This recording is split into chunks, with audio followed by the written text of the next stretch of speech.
என் பெயர் வி அருண்குமார். நான் 4ஆம் வகுப்பில் படிக்கிறேன்.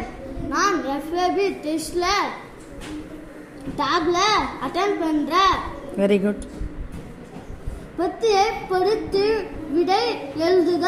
மாலா அலமாரியில் ஒரு பொருளை பார்த்தால் அது